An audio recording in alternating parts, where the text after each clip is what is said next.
એવા ઘણા લોકોએ મને વિડીયો બનાવીને સેન્ડ કર્યા છે કે કીર્તિબેન ખજૂરભાઈને કહો ને અમારે જરૂર, અને એવા લોકો કે જેને હકીકતે જરૂર હોય એવા લોકોને નહીં, પણ આ લોકો બિઝનેસ ચલાવે છે. નમસ્કાર મિત્રો, વિડીયોમાં તમારું હાર્દિક સ્વાગત છે. મિત્રો, સોશિયલ મીડિયામાં કોઈ પણ જાતનો વિરોધ ચાલતો હોય અને કીર્તિ પટેલ વચમાં ના આવે એવું તો બને જ નહીં. મિત્રો, કીર્તિ પટેલે અત્યારે ખજૂરભાઈનો વિરોધ કર્યો છે અને તેમના વિશે શું શું બોલ્યું એ અમે તમને હમણાં આખો વિડીયો બતાવીએ છીએ, તો વિડીયોને છેલ્લે સુધી જોજો.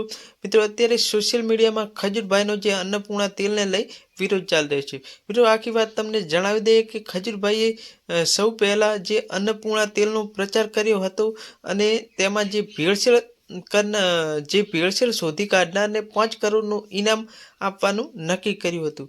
પણ મિત્રો, અત્યારે થોડા સમય પહેલાં જ ખજૂરભાઈએ તેના વિડીયો પોતાના સોશિયલ મીડિયાના જે એકાઉન્ટ હતા તેમાંથી બધામાંથી ડિલીટ કરી અચાનક જ પોતાનું ખજૂરભાઈ સિંગતેલ માર્કેટમાં લોન્ચ કર્યું, જેને લઈ મિત્રો અમુક લોકોમાં રોજ જોવા મળી રહ્યો છે અને અમુક લોકો કહી રહ્યા છે કે ખજૂરભાઈ આ કમાણી કરવા માટે કર્યા છે. પરંતુ મિત્રો, એવું નથી.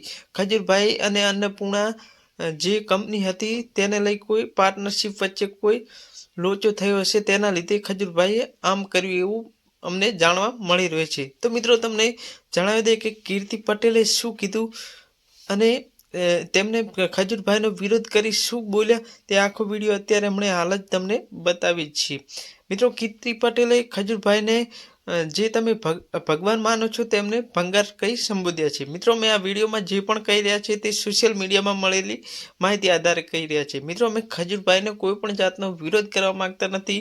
તે એક ભગવાન જેવો માણસ છે અને ગરીબોનું ઘર બનાવે છે. મિત્રો, અમે તો ખાલી કીર્તિ પટેલે જે કહ્યું છે તે તમને આ વિડીયોમાં બતાવી રહ્યા છે. તો આવો મિત્રો, આપણે આખો વિડીયો જોઈ લઈએ. કરે ને તો ફોન ન ઉપાડે એવા ઘણા લોકોએ મને વિડીયો બનાવીને સેન્ડ કર્યા છે કે કીર્તિબેન ખજૂરભાઈને કહો ને અમારે જરૂર, અને એવા લોકો કે જેને હકીકતે જરૂર હોય એવા લોકોને નહીં, પણ આ લોકો બિઝનેસ ચલાવે છે. બિઝનેસ હું તમને કહું કેવો બિઝનેસ. હવે ઘર બનાવવા માટે પહેલા તો 10 લાખ રૂપિયા પોતાના વાપરીને કરોડ રૂપિયા કમાઈ લીધા, લાખ રૂપિયા કમાઈ લીધા. પછી રેતી સેવાના નામે આવે, ઓછા પૈસામાં આવે. સિમેન્ટ સેવાના નામે આવે, ઓછા પૈસાના નામે આવે. ઘર બનાવવા માટે કડિયા સેવાના નામે આવે. આખા ગામના છોકરા એનો પરસેવો વહેઈને ઘરમાં મદદ કરે ને, ત્યારે એને કોઈએ નથી કીધું કે તમે પણ ભગવાન સમાન છો, તમે પણ આ ઘરના ભાગીદાર છો, તમે પણ નિમિત્ત છો. આવું કોઈ જ દીકરાને નથી કીધું. હરેક ગામમાં લોકોએ પરસેવા વહ્યા છે ને, એક ઈટે એના પરસેવો રેડો છે. પણ આ બંને ભાઈઓ એવી રીતના કરે, આખા લગર વગર થઈ જાય. કેવા? પબ્લિકના દિલ જીતવા માટે દાઢી વધારશે. શું કરશે? દાઢી વધારશે. પબ્લિકના દિલ જીતવા માટે ઓનલી ફોર કેટલા દાડા દાઢી વધારશે, નામ કરશે. તું પેટનો કેટલો મેલો થી તો કે તે કેટલીક સ્ત્રીઓ જ્યારે ગદ્દારી કરી તો કે તે કેટલીક સ્ત્રીઓને, કેટલી છોકરીઓને તારા કામમાં લેવા માટે કેટલી છોકરીઓ જોડે કોમ્પ્રોમાઇઝ કરાવડાવ્યા તો કે પેટ મેલા હાડા. હવે મેં તમને વાત કરી હતી ને કે રેતી, ઈટો, કપચી એ બધું સેવાના નામે ઓછા ભાવમાં આવે. કડિયા કામે બિચારા કડિયા તે એક સેવા ભાવી રૂપિયા આવે. કોઈ દી કડિયાને કોઈ નથી કીધું. કોઈ દી જે કપચી આપે, રેતી આપે ને એને તમને નથી કીધું કે તમે દાતાર છો, દાનવી છો, દાનેશ્વર છો. એવું તમે કોઈ દી નથી કીધું, કોઈને પણ નથી કીધું. પણ આ ભંગારને તમે ભગવાન બનાવ્યો અને ઈ ભંગાર એવા લોકોનું જ ઘર બનાવે કે જે આમ એવું ઘર હોય એવા ઘરનું શૂટિંગ કરશે, વિડીયો બનાવશે અને પછી યુટ્યુબમાં મૂકશે. હવે એ ઘરની કિંમત એમ કહેશે ને, એક ઘરનો ખર્ચો હું 10 લાખ રૂપિયા કરું છું. કાઢું કોટેશન જે રીતનું ઘર બનાવે ને એ 4.5 લાખ રૂપિયામાં રેડી થાય.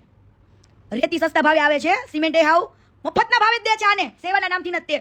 એને ત્યાં કામ કરે ને બધા છોકરા તો ગામના હોય છે બિચારા, બરાબર. કડિયા લોકો તે સેવાના નામે જે આપે ને ખજૂરભાઈ એમ કે તમે જે આપો લઈ લેશું, એવી રીતના આવે છે. 4.5 લાખ રૂપિયામાં ઘર રેડી કરે.